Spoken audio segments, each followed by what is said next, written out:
this video, I just want to cover the basic layout and operation of the architectural software Sweet Home 3D.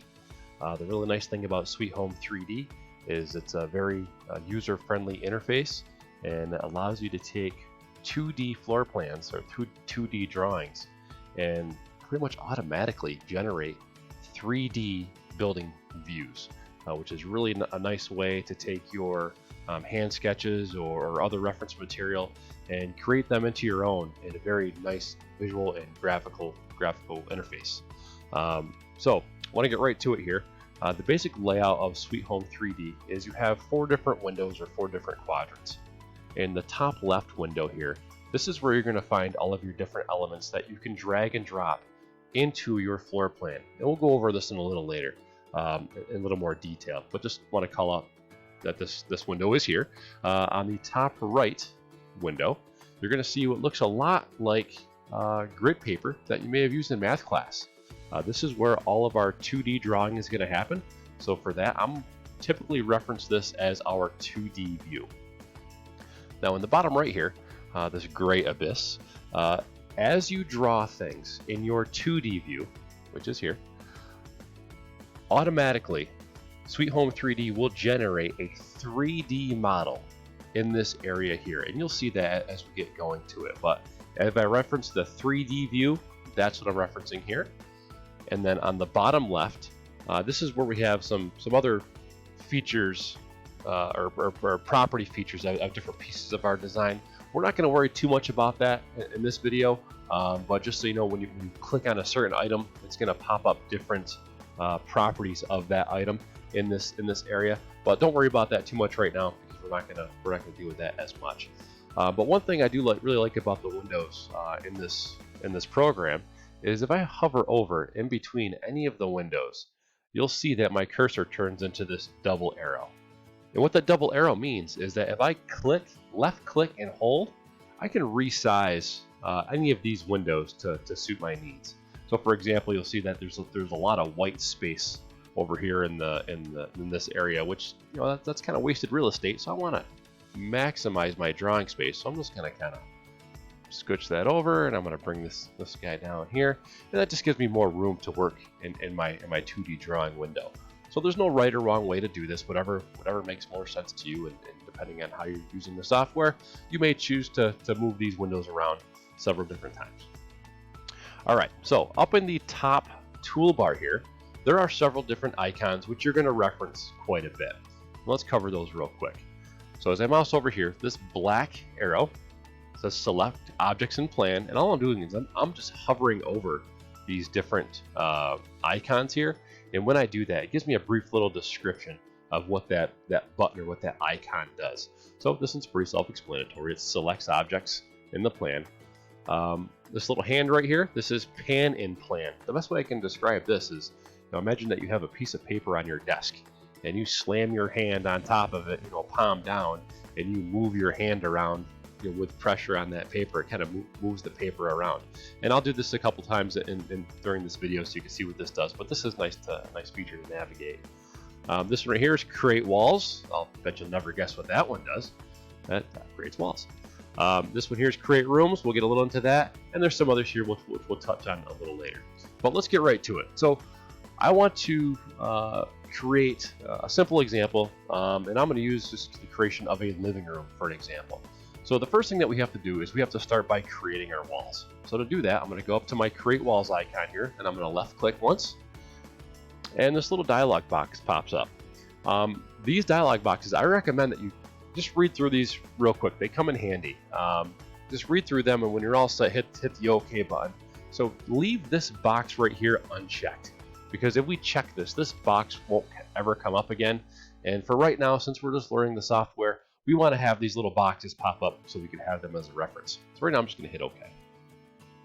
Now when I hit OK, you'll notice that my cursor turned from a white arrow to a crosshair. And what that crosshair means, it's the program's way of saying, hey, where do you want to start your wall? So anywhere where I click, I'm going to start a wall. So another thing I want to point out is in this grid paper, you're going to see that we have all these different numbers here. Starts, from 0 feet, 6 feet, 12 feet. These are just little indicators to help us know a relative scale, a relative size of how big our objects are going to be, or how big our building's going to be. For right now, I'm not too worried about it, so I'm just going to left click once right here, and I'm going to move my mouse over to the right hand side. Now you see a couple things are happening. One is this gray hatched line is appearing, and that is representing a wall. Another thing you'll notice is that we have a yellow box to the bottom right of my cursor, which is telling me the length of my wall. It's also telling me the angle of the wall and the thickness of the wall. Now that thickness is predetermined in there. We can fix that in another video, but for right now, we're just going to leave it at the default 3 inches. Now, as I scroll left or right, or mouse left or right, and I'm not holding anything, just mousing left and right, you'll notice that as I go left or right, my values get larger. Like right now I'm at 30 feet, or I can bring it all the way down to as little as 1 foot. So you're in total control here. It's very easy to use. So for this example, I just want to make a single room, let's call it a living room, that's about 18 feet, and I'm going to say about 18 feet, so I'm going to get about 18 too. And once I get where I want it, I'm going to left click once. And once I do that, my wall turns blue. It has this little blue hue over the top of it, and a couple shaded line or arrow figures in there. And that's the program's way of saying, okay, you've selected a wall, you're all set. Now I'm just going to drag my mouse down, and you'll see that automatically it's creating the second wall for me, which is attached to the first wall that I just made. So it knows that I want to keep on making the wall. So I'm going to drag on down, and I'm going to come down to about, let's say 12. Right about there's good. I left click again. Again, I get the confirmation because my wall turns blue, and I'm going to scroll to the left.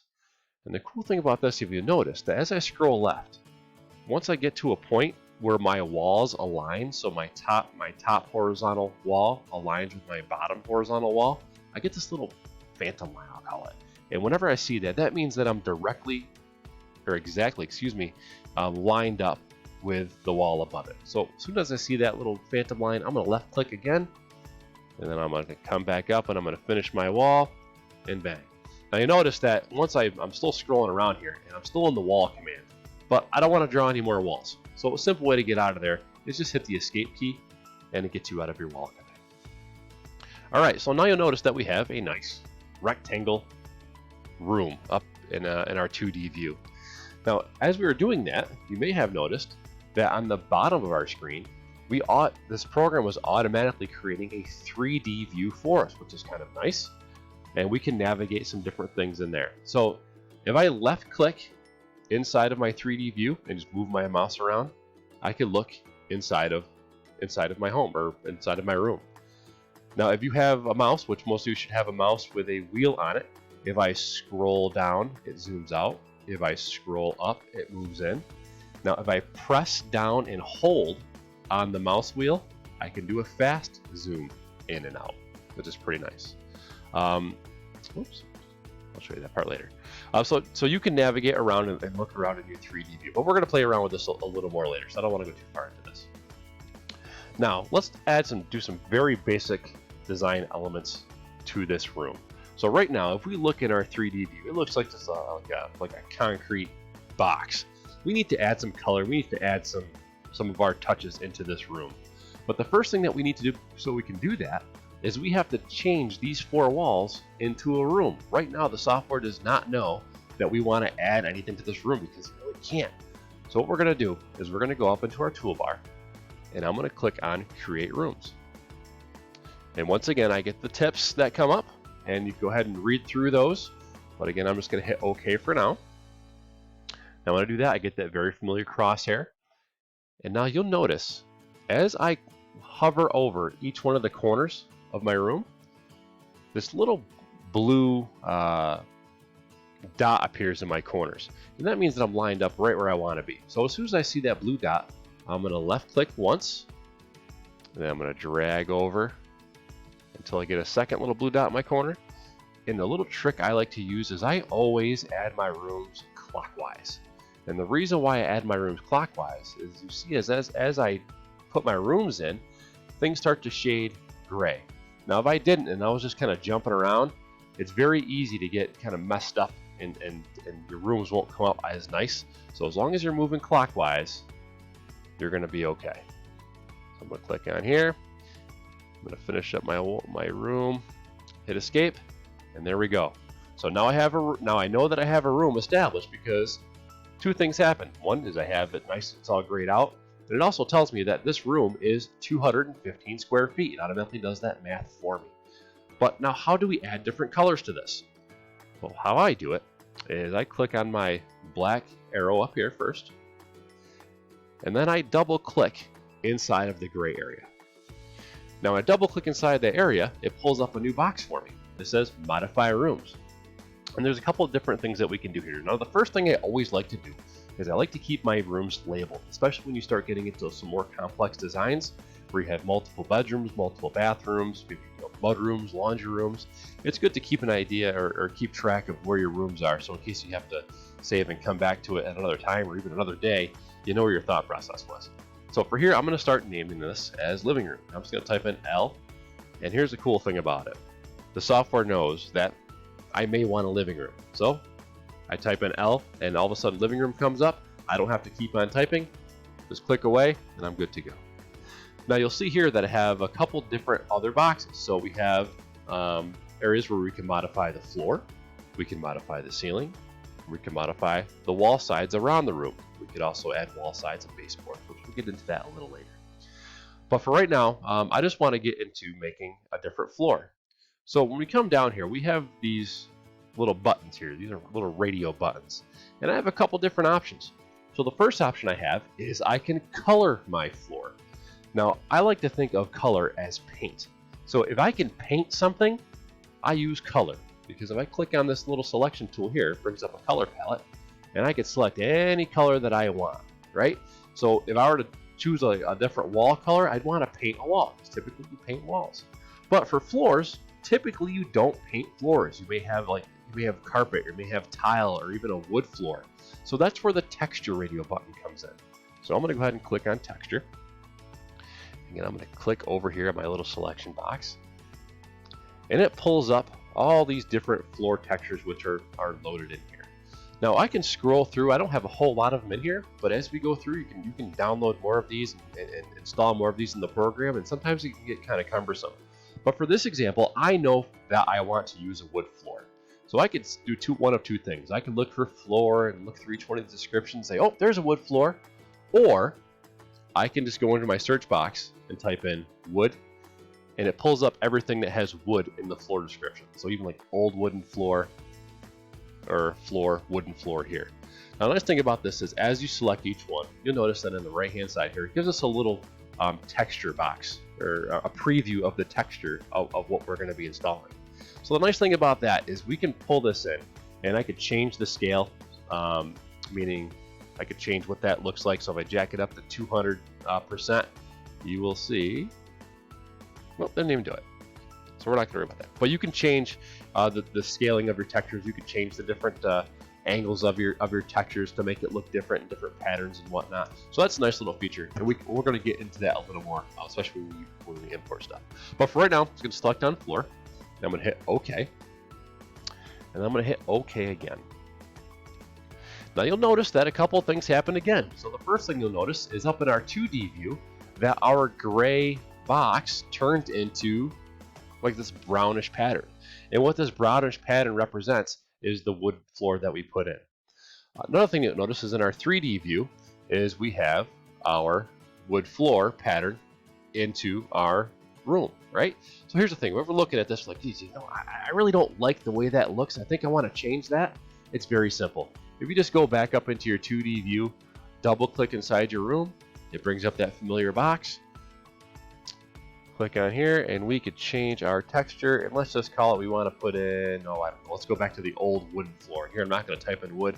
I'm just going to go and let's select the old wooden floor. Hit OK. Hit OK again, and you'll see that it changes it now to an old, like a barnwood or reclaimed type floor. Okay, so let's stay with that. So I'm pretty happy with that floor now, but what I'm not happy about is the walls look like a concrete jungle. Don't really like it. Doesn't really look like a nice place to hang out because it looks very bland. So let's change the wall colors. So we're gonna go back up into our 2D view and double click inside our room now. I bet you're starting to see a trend. And we have another box here that says wall sides around room. So again, remember, color means paint. Texture means anything else, any type of like wallpaper. If I want to do wallpaper, even put tiles on my wall, I would do that with texture. But for now, I think I want to add some color because I just want to paint my wall. So I'm going to click on my color palette selector, my wall color, and I'm going to do, let's see, I'm just going to, and all I'm doing right now is I'm just mousing over this color palette. I'm not clicking anything, just kind of hovering over. And let's do kind of a sky blue. And I'm going to click in there. And I'm going to hit OK. And before I hit OK, I have some more other options here. Is we have two different options for the type of our finish. We have a matte finish and a shiny finish. So shiny is pretty obvious. If you were to shine a light on this material, it would reflect back to you. It's shiny. Matte has more of a dull finish to it, and it's not as reflective. For this instance, I'm just going to go ahead and keep it on a matte finish, and I'm going to hit OK. And you'll see that the inside of my walls turned blue, right? So now if I scroll around, I see that I have a nice blue wall, wooden floors, good to go. But here's the thing, now we need to add some more things to this. So it looks like a nice little fancy box, but still pretty bland, not very exciting. So let's add some elements into our design. So before we do that, if this is your first time for you using Sweet Home 3D, you're gonna have to load the different elements like sofas and televisions and people and cars and all that stuff. And the way that we do that is we go up into our furniture tab up here. So I'm going to click on furniture, and I'm going to go to import furniture library. And I'm going to kind of go back here. I've already done this, so I'm going to kind of go back through the steps, and I'm going to click on this PC. I'm going to go to C:, which yours may be called something different, like OS or drive or something like that, but I'm going to just go to my C:, which is the hard drive. Then I'm going to go to Sweet Home 3D. And you'll see here that I have all these icons that look like a red block inside of a blue background, almost like a 3D. And so what each one of these are, this is a library of 3D elements that we could bring into our plans. So I'm just going to single click on, I'm going to click on this guy. Then I'm hit open. And it's going to, for me, it's going to say replace because I already had them loaded in there. So I'm just going to go ahead and hit replace. That's okay. Hit okay. And you're going to want to do these same steps going through each and every one of these to make sure that they're loaded in. Okay. Now, if this is the first time that you've loaded these, you may just get a box that says OK to pop up. If you've done this before and you just want to make sure that everything is loaded, you can go ahead and hit replace. Replacing the libraries isn't going to hurt anything. But what that does, and I'm just going to stop with that because I've already loaded all those in, but what that does is it loads all of the characters and all of the design elements into these separate folders. So as I look through these folders, it's categorized pretty intuitively. So we have one for the bathroom, bedroom, characters, doors, windows. But if I scroll down here, I'll see that we have one for living room. I'm going to click on this little plus box here, which is going to expand my folder. And when I do that, it shows a little thumbnail and a brief description of all the different items that are currently loaded within my living room folder. Okay, so let's just say we want to add a couch into our living room. Now I could select any one of these couches, and if I just hover over it, it gives me a little preview of what that couch is. Let's just say, let's go with this one. Now if I want to put this into my drawing, if I left click and hold and drag it on over, it's literally a drag and drop operation. Now you'll notice that as I hover over any one of my walls, the object automatically snaps to one of my walls because it's smart enough to know, hey, you must want this sofa against this couch. And it also helps, and it gives me these little, look on the left and right hand side of the couch, that some dimensions pop up. So it gives me a little indication of where I'm putting the couch. But for right now, I'm just going to pop it right in here.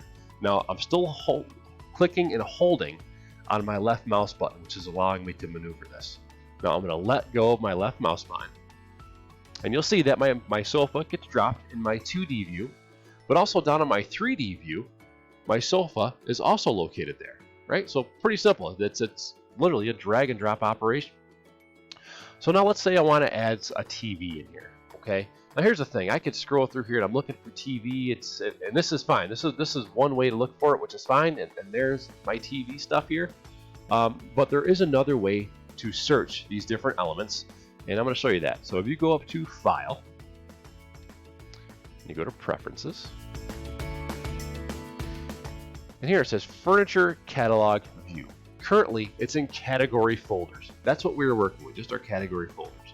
But if I go to Searchable List and click on that radio button, and then hit OK, you notice that it changes the look of my furniture or of this entire window. Now what that does, instead of having the folders listed on the left-hand side, it gives me this little category box up here. And each of my folders is now in a searchable drop-down menu. But the really nice thing that I like about this is if I want a TV, I'm just going to leave my drop-down at all. If I just click in the search and type in TV, it doesn't matter what folder it's in. Everything that has the term TV or the characters TV in it, it's going to pop up for me, which is really, really, really nice. So I kind of like that. So I'm going to take this wall TV right here, and I'm going to drag and drop it against my far wall across from my sofa. And I'm going to click right there. And you notice that in my 2D view, it shows up. But in my 3D view, you can't see it. And that's because the way that the wall is oriented, we just can't see the inside of the wall. So if we simply just left click and rotate around, you'll see that we now have a TV hanging out on our wall. Now, here's the thing. That's kind of a small TV, right? We live in a day where we have nice big TVs, so we want to make that TV a little larger. So I want to show you a way to manipulate the different objects that you bring into your room. So the first one is if you click on an element, so just to really kind of get ahead of myself here, if you don't have an arrow, a white arrow, just click on this black arrow up here, and it'll turn back to that white arrow. And you can single left click on anything in this 2D view. So it could be the couch, it could be the TV, it could even be the walls, and you're going to get different options. So if I left click on this once on this TV, you'll see in the corners here, I get these different grips. Now I really can't get to those grips because I'm not zoomed in enough here. So what I'm going to do is I'm going to zoom in a bit, and I'm going to do that by using my little plus looking glass here, and I zoomed in just enough. And now if I click over the corners of my television, I get this little box that has a like kind of a hatched box with the plus sign inside of it. If I left click and hold on that, I can now change the way my television is sized. Now you can see that in the 2D view, you could also see it in the 3D view, and you could do some pretty goofy stuff like make it a really long, telescopic TV, but we don't want to do that. We just kind of want to stretch it out a little bit, make it look a little bigger. That's one way that you can change the size of it. Another way that you can do it is you can actually double click on any element. So I just double click on the television, and I could change my XY coordinates. So right now it's 23 in the X direction, 14 in the Y, and that's the location of where it is in relation to the wall. But I could also change the size of it, the object itself, by either clicking up or down on these guys, or I could even go in here and manually change it. So say I want a 4-foot, 11-inch TV, whatever it may be, and that will change the look of my television. You could do that with anything. Same thing. If I double click on the sofa, the same stuff kind of thing comes up. Now another thing that comes up here as well is you could change the look of your sofa. So for example, right now, I have like this beige looking couch. Say I don't like beige, say I want, I don't know, a hot pink couch, right? So if I go down here to the color and texture box, change my color, and I can make that a hot pink couch, hit OK, and I can modify it like that. All right. So here's the thing, having a hot pink couch, that's not the most attractive thing to walk into a room. So if I don't like that, again, just double click on it, and I'm going to change the material this time because now I have a different material option. I go to modify, and change. There we go. Change it back to the way it was. All right. Okay, so we have a TV, we have a sofa. Let's put a couple more things in here. So let's put a coffee table. So I'm going to go up into my search box and type in coffee. Of course, you have coffee makers, coffee cups, all that good stuff. I'm just going to select a coffee table. This one looks good. I'm going to drag and drop it and plop it right there. And of course, it drops in our 2D view, drops in our 3D view. And let's put some other stuff in here. Let's put plant in here. Let's do a ficus, just because it's a fun word to say. Put a nice ficus plant in there.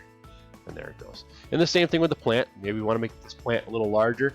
And if I click on my little grip here, I can make this plant a little larger, and I can drag it, put it where I want, be good to go. All right, so it's a pretty plain looking living room, but again, this is just to get you rolling. So that's one thing we could do. Now, it looks kind of dull in here, right? Because it's a box. We don't have any views to the outside world. So what we're going to do is we're going to go up into our categories, and we're going to click on doors and windows. Now, I'm not seeing anything. Why aren't I seeing anything? Well, the reason why I'm not seeing anything here is because in my search box, it's still looking for a plant, right? So looking for a plant in doors and windows, it's a little ridiculous. So I'm going to go ahead and I'm going to delete the word plant. And lo and behold, I have all my doors and windows on here. So right now I'm going to pop in a window. So let's see, I really like this 5 panes window just because it's really, really big. So to put windows in, the same way that you brought all the other elements into this project, if you left click and hold, and you drag and drop it onto any one of your walls, it's going to orient itself to the wall. All right, so let's put one right behind our sofa. And if you see in our 2D view, it kind of ends up as a solid white line. But more importantly, in our 3D view, we have this big, beautiful window sitting behind our sofa. So let's add a couple more windows in here just because we can. And I'm up here, I'm going to type in window just to make it a little easier.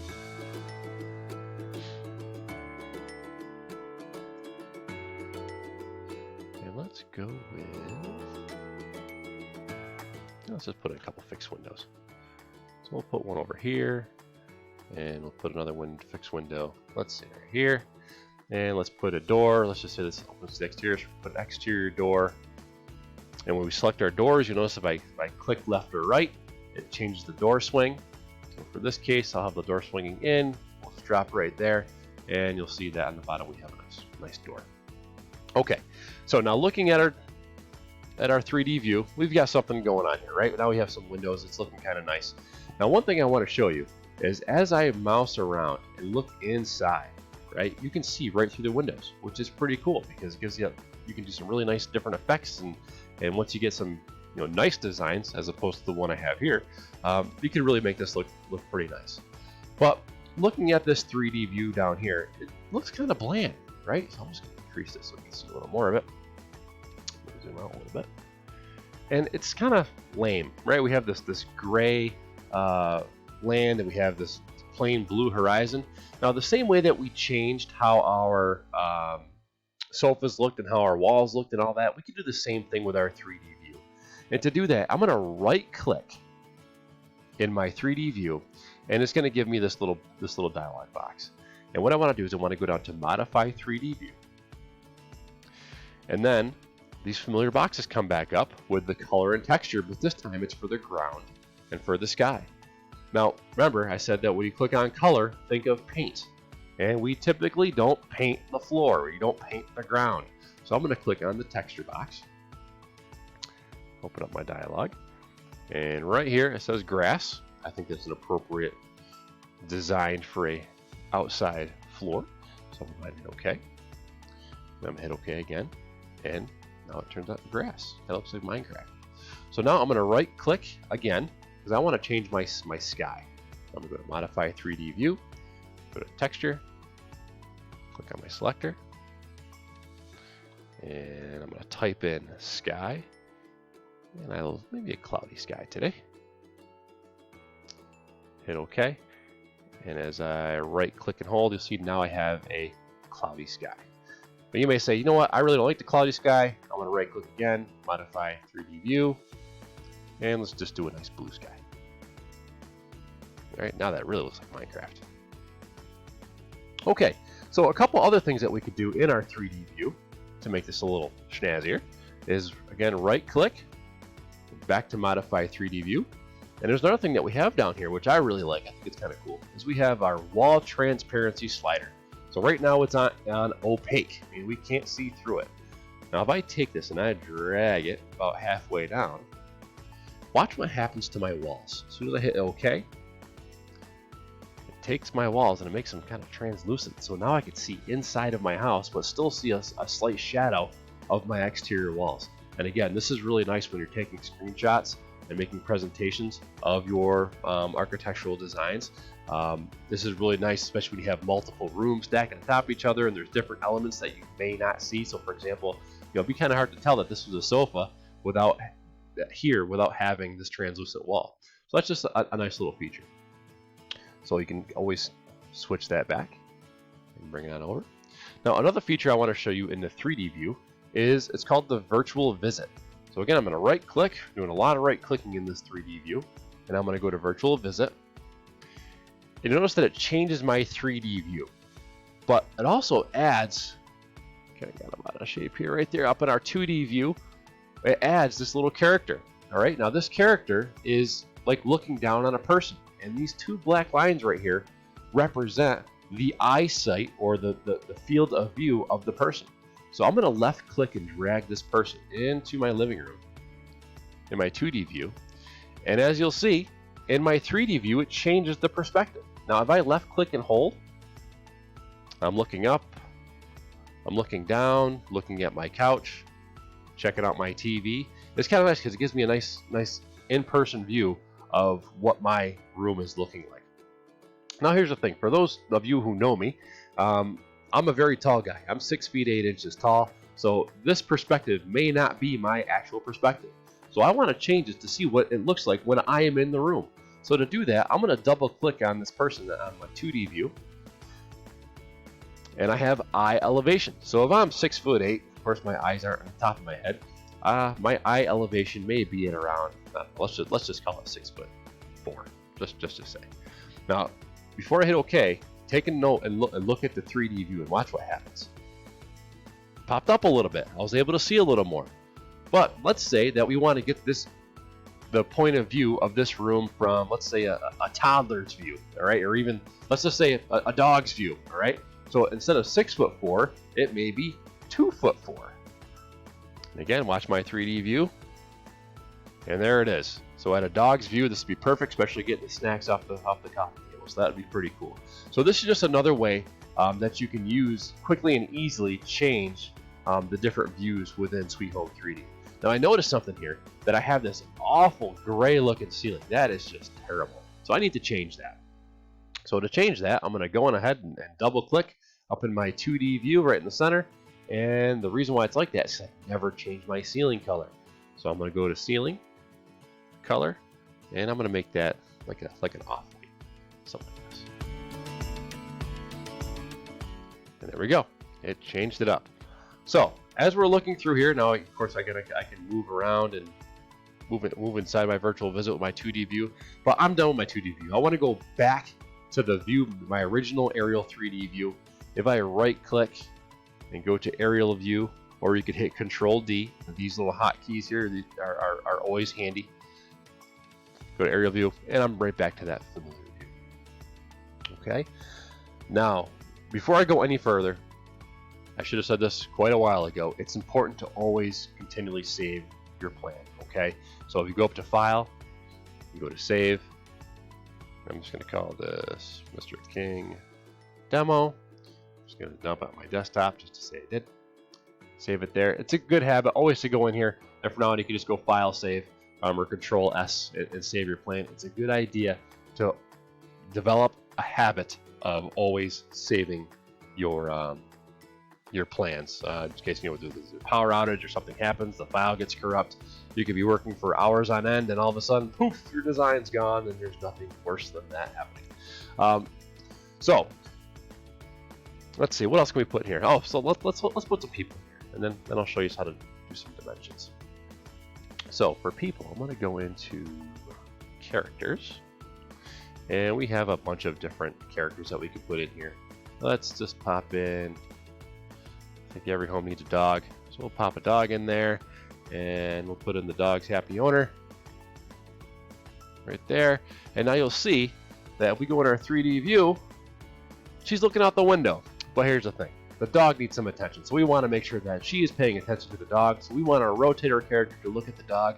And if you look at my in the 2D view, I have this rotation grip here. I'm going to left click and hold it, and as I click and hold that, you'll see that the dog owner is now looking at the dog just by doing that. Maybe we want to take our pup and have our pup looking more at the owner. Bang, there we go. All right. So by doing this, you can kind of get the idea of anything that's in this left-hand view, you can literally drag and drop over into our 2D view, which automatically puts it in our 3D view. So it's very intuitive. Once you get the basics of this, you'll be flying through architectural designs and making your designs pop. But there is another thing that we need to do, and that's add some simple dimensions to this. If we were to show this to one of our clients or show this to someone, or want to get an idea of how big we need our how many materials we need a frame of reference to accurately show our designs. So to do that, up in our toolbar, we have this other button that says create dimensions. So I'm going to left click it again, and again we have our familiar box, and again hit OK. Please read through it when you have a moment. But now we're back to our crosshair, and I'm going to click on this left wall, and I'm going to drag over, click on my right wall, and it gives me my dimension of 18 feet 3 inches, and I can then locate my dimension, and I'm going to keep it just right here for now. And then I say I want to have another dimension, I'm going to click on my top wall, click on my bottom wall, and click again, and they're going to have my dimension. Now I'm going to hit escape to get out of there. Oh, excuse me, I'm going to click on my little arrow up here, and now I have some dimensions on here. So you notice that the dimensions only show up in the 2D view. They do not show up in the 3D view because that would look a little crazy. There's no way to 3D model a dimension. So just know that it's okay to dimension up in here. It doesn't affect anything in your 3D view. All right. So with this should be enough to get you rolling on some basic architectural designs. There's going to be subsequent videos where we're going to get a little more into using this box over here, where we could change some characters or change some of the properties and the visibility and whatnot.